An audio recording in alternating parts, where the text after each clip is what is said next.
Hi, Crimies. I'm your host, MAB, and this is the Coffee and Crime podcast. I know it's Coffee and Crime, but tonight I'm swapping the coffee for wine.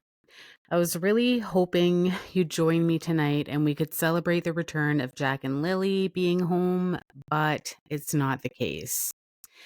Before I get into it, please listen to the following disclaimer.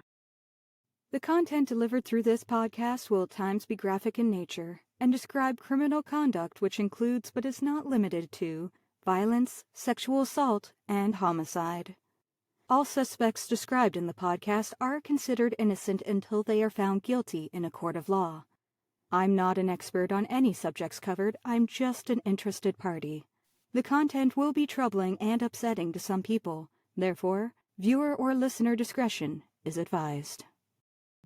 So this is Emergency Episode 2, quick update for Lily and Jack Sullivan. Let's jump in.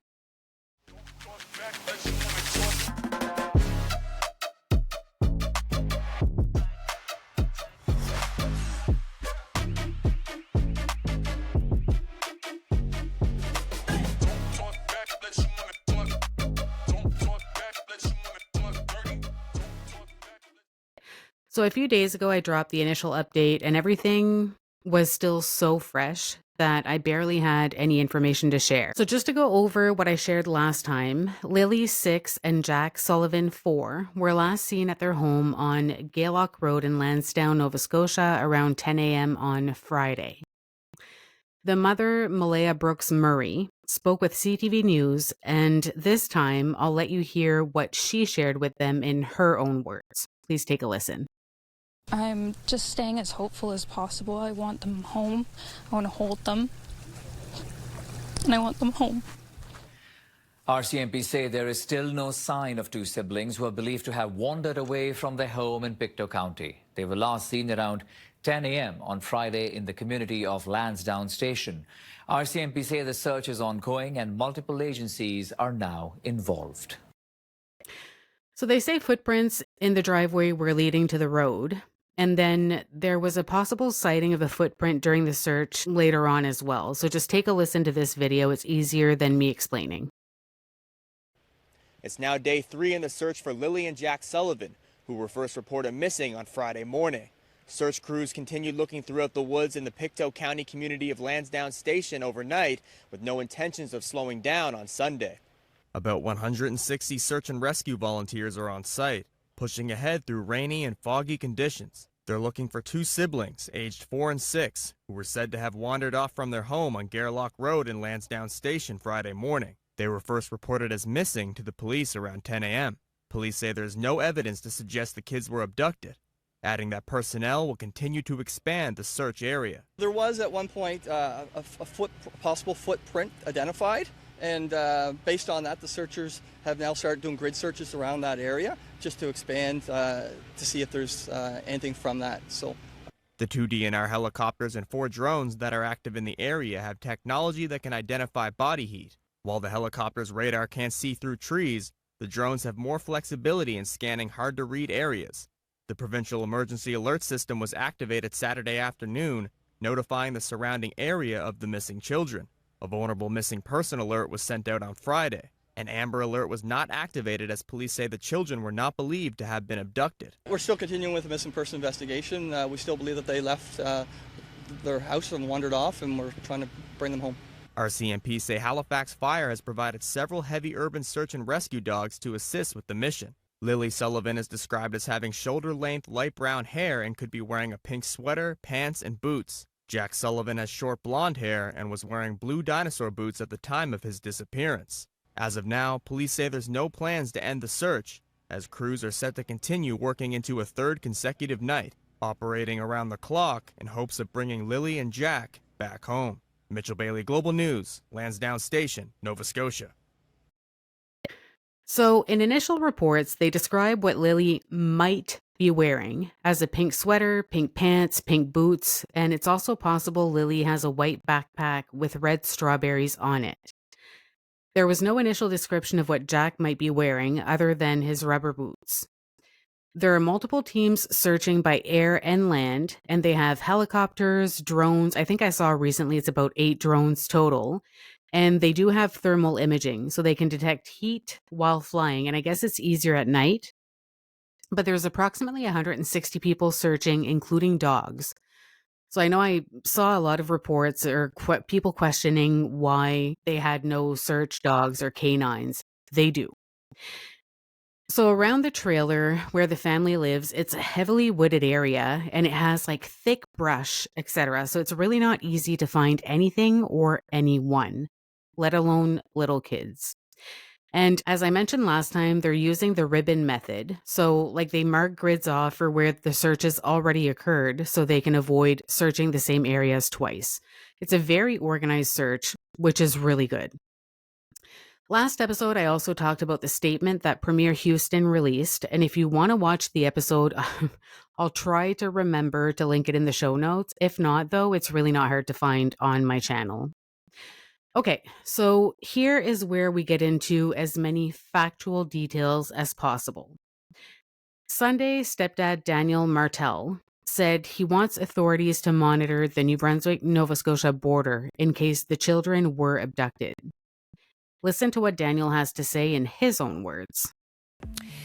In other news today, the search continues this morning for 2 missing children in rural Nova Scotia. Crews have been combing through the woods around Pictou County since Friday when police believe they wandered away from their home. Brett Ruskin is live in Halifax. He's picking up the story for us this morning. Where do things stand today, Brett, with the search efforts?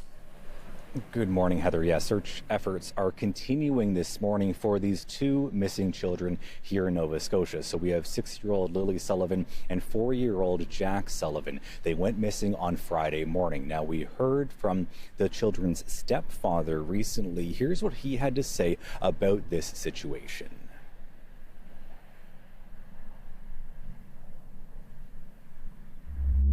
The last few days have been very stressful. I mean, ever since the Friday morning when we noticed that the children were gone.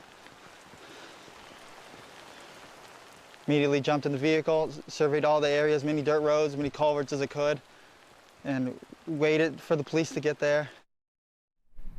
So again, this search began with family members and has now expanded to dozens of search and rescue volunteers. About 160 people were on the ground yesterday. There were dogs brought in to try to catch a scent of these 2 children. There were 8 drone units in the skies searching, as well as a couple of helicopters as well, each one of them equipped with infrared sensors and cameras looking for these children. Now, we heard from police talking about some of the challenging conditions and logistical issues that they are running into with this situation, with the kind of the situation on the ground. Here's what police had to say about this search.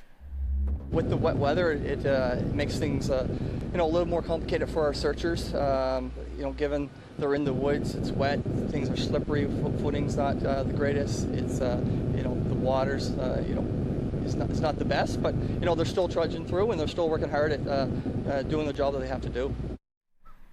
Again, we know that 6-year-old Lily Sullivan and 4-year-old Jack Sullivan went missing on Friday morning. That is when this search began and when the family reported them missing. And again, the search has been ongoing since that time. Heather. Brett, I'm sure people following the story closely, those who are close at hand in terms of proximity, what can people do if they're trying and hoping to help?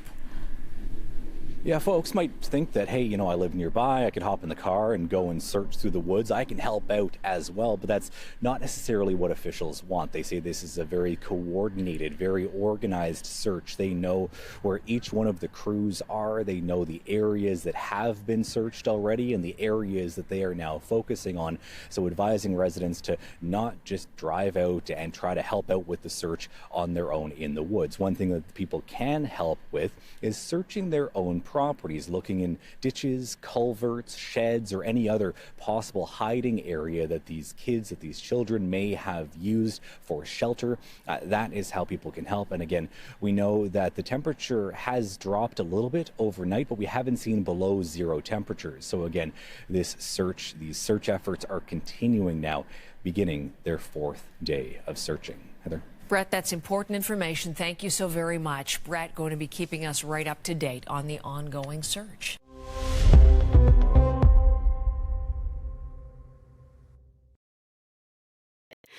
Now, Daniel said the last time he saw Lily and Jack was Friday morning when he and their mother were in their bedroom with their baby. So him and Malaya have a baby girl together, and he's Lily and Jack's stepfather. Apparently, Daniel said he could hear Jack in the kitchen and that Lily came in and out of the bedroom a few times. So, to talk about the differences, one saw the kids, one doesn't mention that. I feel like if I saw at least one of my children that morning or a child that morning, it would have been part of my version of events. That's just me, not judging, not parent shaming. It's 10 a.m. I understand if the mom was up all night with the baby, or if the father was up all night with the baby, really, for that matter. But why couldn't one of the two parents get up with the children? It's not like it was 4 o'clock in the morning. And even then, I would have been up with my kids. I have been up with my kids. But at 10 in the morning, I just don't know why nobody got up with them. Then Daniel said Jack had a pull-up on. And this is when he said that Lily had the white backpack with the strawberries on it. But really, there's no other clothing description, which is what throws me off because, like boots, if I had to tell you what footwear my kids wore when they went to school today, I could go at the kitchen in our boot area and I would be able to tell you which shoes they left with because they only have so many shoes. Same with jackets, same with snow pants if it was in the wintertime. But when it comes to pants, shirts, t-shirts, etc., I wouldn't know. They have so much clothes, I wouldn't know unless I saw them leave that day. And the fact that there's no sure description of the clothing that either one was wearing that day sort of leads me to believe that maybe nobody saw the kids that day. Again, everything I say and everything I talk about today is alleged because we don't know. The only thing we know for sure is what is in the media. Which also brings us to, there's no solid description of what either children were wearing the last morning they were seen, if it was Friday morning. So the public is encouraged to check sheds, culverts, and ditches on their properties just in case they see the kids, but they are discouraged from showing up to volunteer. Again, this is a very organized search, which is a good thing. We should be thankful for that. And the last thing police want is to have any possible evidence or a scene contaminated, by having too many volunteer or people trampling all over the place. So I get that. On Sunday night, I was on Malaya's Facebook and I was going through her pictures, kind of being a nosy Norton, I guess, just to see what I could find, if I could find anything or anything that wasn't in the news yet. And when something kind of came across my mind on Monday morning and I went to go back on her profile, I was 1,000,000% unable to find it. And I didn't know why. But anyway, it's okay. It's her personal Facebook. Maybe she was getting a bunch of friend requests, or maybe her Facebook was blowing up with messages. I kind of don't blame her, honestly. So later it was released that Daniel said after the disappearance, the children's mother left the area to be with her family in another part of the province and that she blocked him on social media. Oh, that gives me all kinds of icks. And really, who am I to judge? Maybe they had a disagreement before she left, or maybe she knows something. I really don't know. But as kind of odd as it is for this to be the timing of this happening, at the same time, there's nothing pointing the finger at anything. So it could really just be nothing. And we don't know the dynamics of their relationship. Maybe they added each other, blocked each other. Some people do that. We don't know. Now, even though some people find this super suspicious, like I said, I really don't. Unless you've lost a child, I don't think you or even I would know how we would react in such a situation. I can say that I would be freaking out. I'd be all over the place looking for my kids. But you know what? Maybe I'd be home waiting for them to come back. They're 4 and 6. Like, how far can they get, right? So, and maybe if you have a good family and you're super close, then that's the comfort you would need at the time to get through it.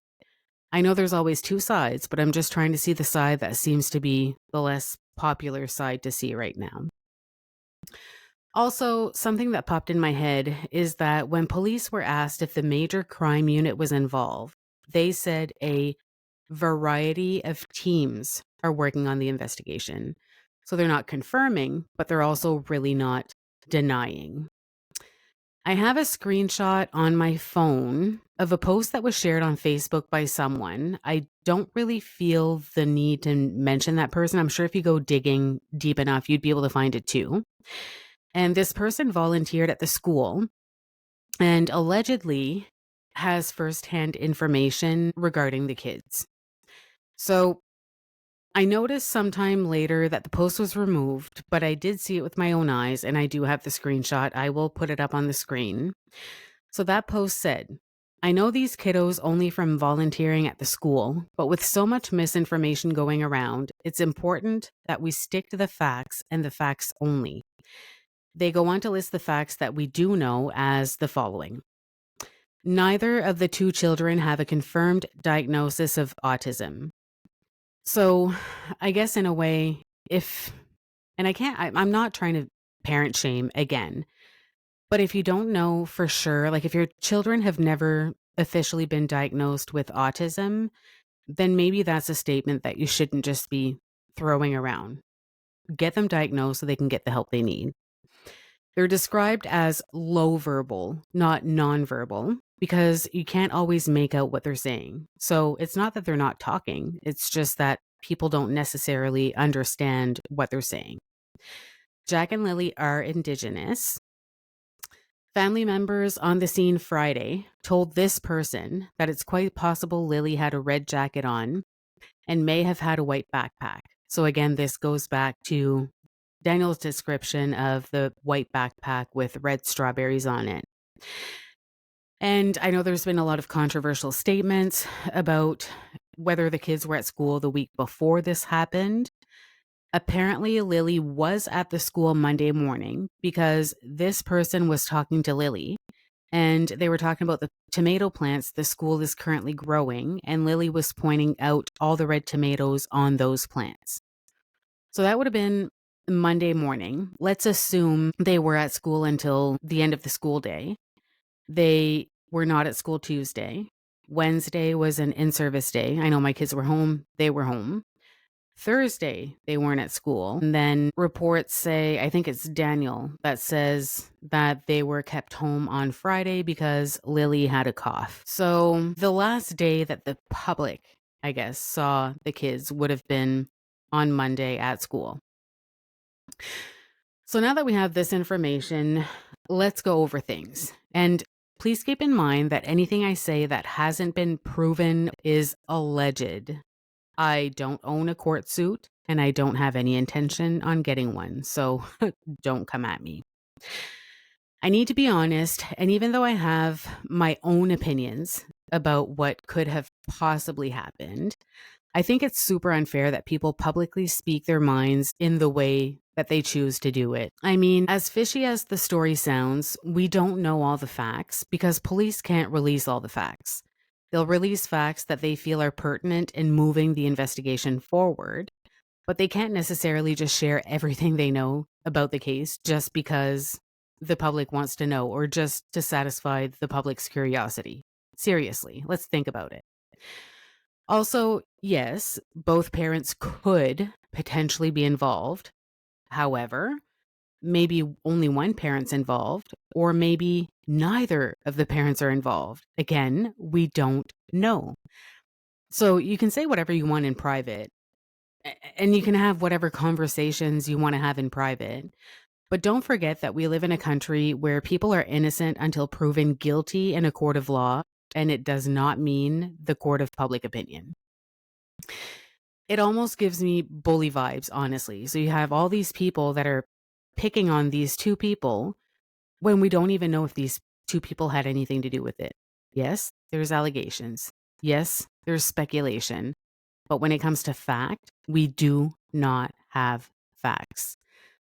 So I guess I'm going to refrain from publicly shaming people who may be totally innocent. I just had to get that out there. Also, keep in mind that these people have families too. So you never know who might be listening to one of your episodes or your podcast, who's reading the comments on social media or whatever else. Be kind.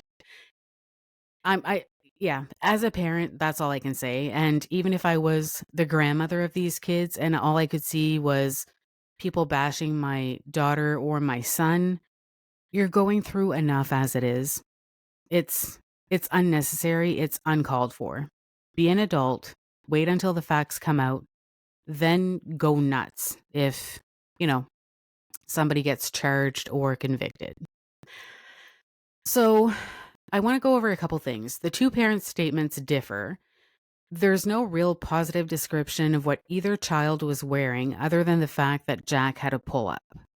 The sliding door. Oh, the sliding door. So I'm not saying that it's not true at all. I'm just trying to picture a 6 and a 4-year-old leaving through the back sliding door to go play outside and ever so quietly closing the door back up after they slip outside. I just don't see it, but it's possible. Also, the mom said that the kids were playing outside, but that they didn't know at the time. So, when did you find out that that's what they were doing at the time and who told you? Because as per your own version of events, you weren't there, you didn't see them because you were dozing on and off. And crimies, I'm not parent shaming at all. I'm just literally struggling to understand how things played out. I wasn't there, and the two people who were don't have the same version of events. I especially don't understand how two people in the same room at the same time, living the same exact thing, can have two different versions of events. But it could be emotions. Who knows? I think back at Chris Boudreau's story, and I think this is why it bothers me so much that people are throwing unfounded allegations around. When I covered the story, Vernon, the stepfather, took the brunt of it all, speculations, etc. But in the end, Penny was the murderer, and he was innocent. So I guess that just makes me think a little bit. I know things don't make sense. That's super obvious. I would never believe you if you told me that 2 and 2 make 25. But that being said, I hate speculations. There's a saying, pardon my French, that goes something like, opinions are like assholes. Everybody has one. So now I want to bring up the biological father, and everyone's asking where he is. I saw a lot of Facebook posts saying that he was incarcerated. However, I can't actually find information to back that up. So, can't confirm it. If you can, please share the information. I did, however, see a post on Facebook, so take this with a really huge grain of salt, please, that someone said the bio dad is not in jail. Apparently, this person's ex was allegedly talking to him, and he just doesn't have anything to do with any of his kids and hasn't since Lily was about 2 years old. Again, this is hearsay, grain of salt, okay? I'm not going to go look for his picture or post it here because he has nothing to do with this, and as far as we know, he's not implicated. So people are just being nosy, and it's irrelevant to the case until we're told differently. I feel like if the biological father had anything to do at this point, his name would have been brought up and we would know more about him than we know now. Malaya's mom, Cindy Murray, said in a short phone interview that she just wants her grandchildren to come home, but that police has advised them against speaking to the public. That's obviously why we're not hearing anything. And really, duh, it makes sense. It's an ongoing investigation. We don't want to muddy the water. So I understand. I know I'm jumping all over the place and I hope you're keeping up, but if the kids were actually abducted, let's think about this for a second.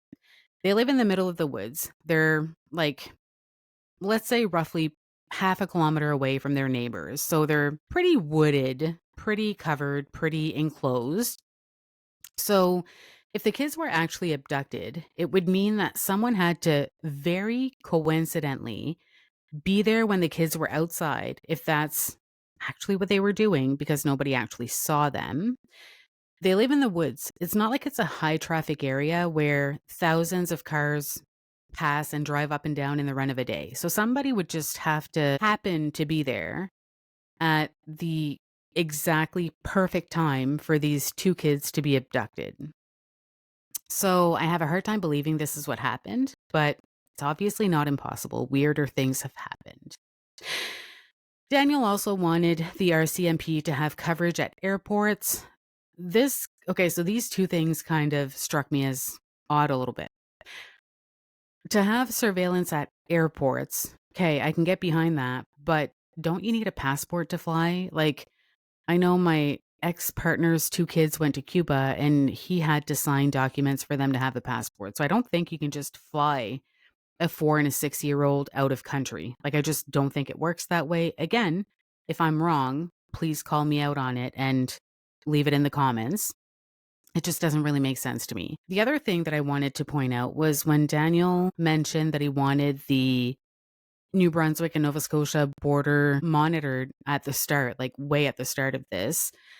That struck me as funny too, because if the kids were abducted, like capital if the kids were abducted, what would make Daniel think that the abductor would then turn around to head towards New Brunswick when they could just carry on and go deeper into Nova Scotia and move up that way? Like, that was weird to me as well. Another news article confirms that on Monday, Daniel waited for news with his brother and his mother, who also live on the property in a trailer.